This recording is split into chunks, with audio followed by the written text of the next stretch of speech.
up, YouTube family? It's me and Naomi out in this cold weather. Say what's up, Naomi. So I know it's been a while since we've updated you when Naomi had received that offer to work at Wingstop, yeah.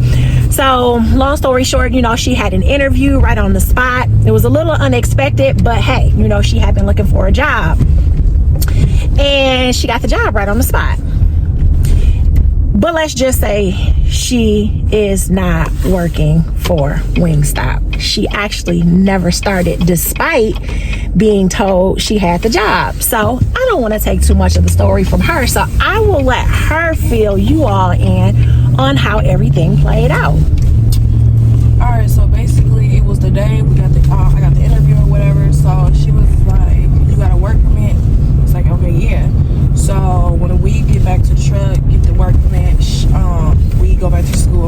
Or was it already signed by the school? No, we had plenty of work permits even from when Joshua was looking for a job. So we had some on hand. So I don't think we had them with us. They were at home. So eventually we had, I think it was like that following Monday or something like that, we took the work permit up there to her. Yeah. And then it kind of went from there. Not necessarily took the work permit up there to her, because a lot of the days she wasn't even there. Well, when we did though. Yeah. And she was basically saying she'll get back to me, she'll let me know what her boss says, she'll get the okay from her boss to sign it or whatever, and I have to keep coming back up there. Well, did you sign it? Did your boss say anything? And she keeps saying she's gonna do it. And it's a lot of days she wasn't even there. So it probably took like a week. I think it felt like it was longer than a week. It could have been a week, but because life is busy, so it could have been a week, but it definitely felt like it was longer than a week. So probably like after maybe a week or so, she finally got it signed. Because right when I text her, because she's big for not responding, first of all. So I text her, well, I'm coming up there to Wingstop. Hopefully this stuff is being signed. Right, so this is like when I'm picking her up from school. We're like, all right, let's shoot up to Wingstop. Let's get this taken care of, because then I got to get her back to school, because she has study hall mostly every day after school, where a group of her and some other girls get together, you know what I'm saying? And they are, studying for their homework or whatever. So this was a lot for me, driving back and forth with no resolution. But anyhow, I go up there and she's signing the papers and whatever. I'm like, okay, at least I'm seeing you do it, because like I said, she don't like to respond.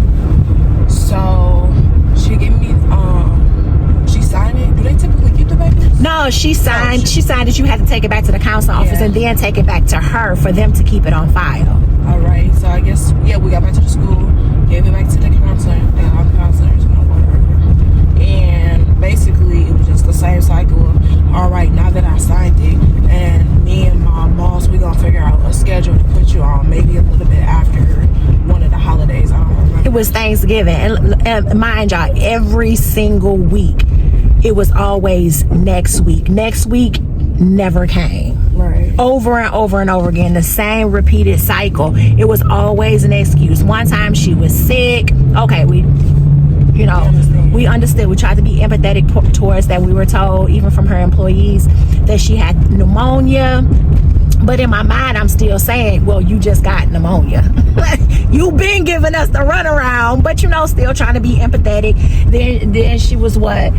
You text her and she ghosted you. Never said anything when you had asked about, what's next. Okay, I'm sorry you're not feeling well. I'm sorry you weren't feeling well. Because she was very empathetic in the text message when, she said that she had pneumonia, and then she never responded. She ghosted her. Then the next excuse was what, her godson died or was murdered or something.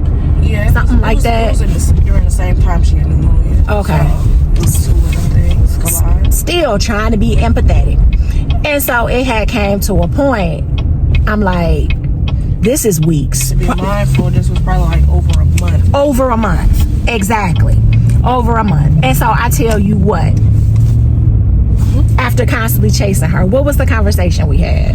Don't be going back up to that job. It's like first there's multiple other jobs we could be looking at while we're so stuck up on Wingstop. Plus you don't want to keep going back and begging for a job. Then it doesn't make you do it. Right. I teach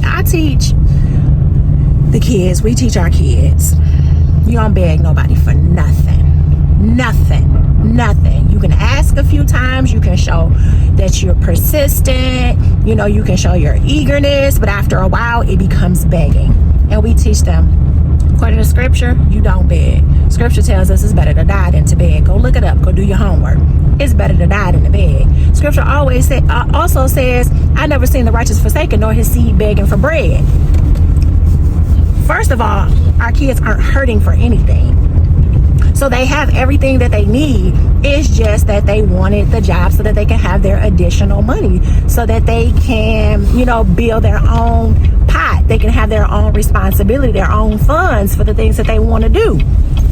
So they don't have to beg for anything, ever, never, ever, ever. So it came a point in time where begging happened. That's what I felt was happening. I'm like, nope, gotta put a stop to this. No begging. I can't remember, how did it happen with Savvy? And you finding out what was it? Basically, Dad was in a drive-thru and he asked what was the hire date. Oh, okay. Then we got to that.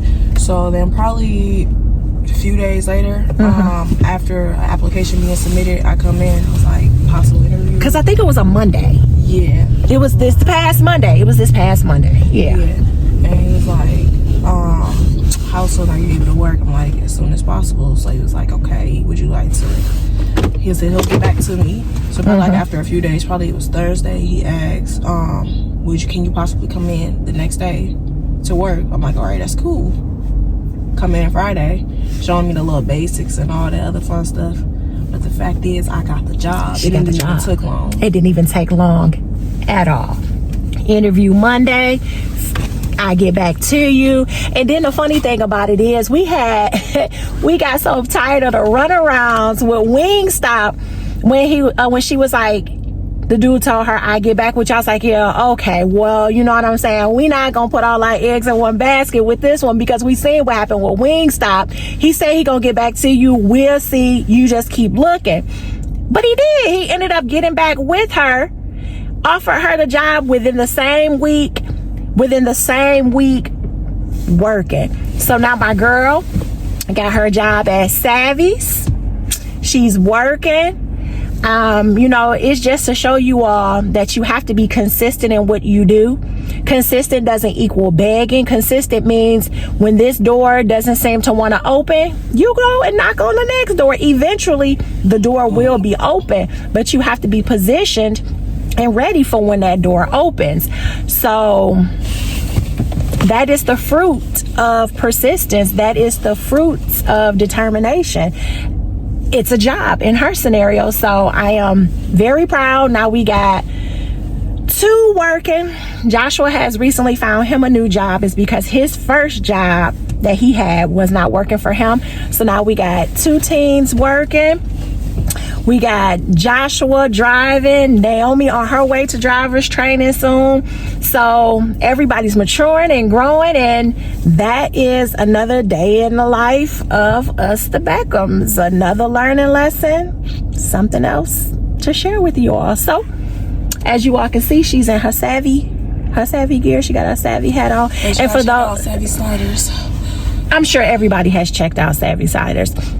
But for those of y'all, let me drop this right quick, who has so much to say about her interview at Wingstop when she had her rag. You all should be careful what you say, because as you can see right now, she has her rag on. I have one on. It's because of what we religiously believe. It's because of what our faith says. So you shouldn't always be so quick to talk about things when you don't know it, because it can make you really small. So yes, she's going into work with a rag on, and not just a rag that she covers her hair up with at bedtime, but it's the rag that she covers her crown with, as scripture tells us. All right, so next time she gotta go, but peace. Make sure you like, share, and subscribe. All right, girl, have a good day.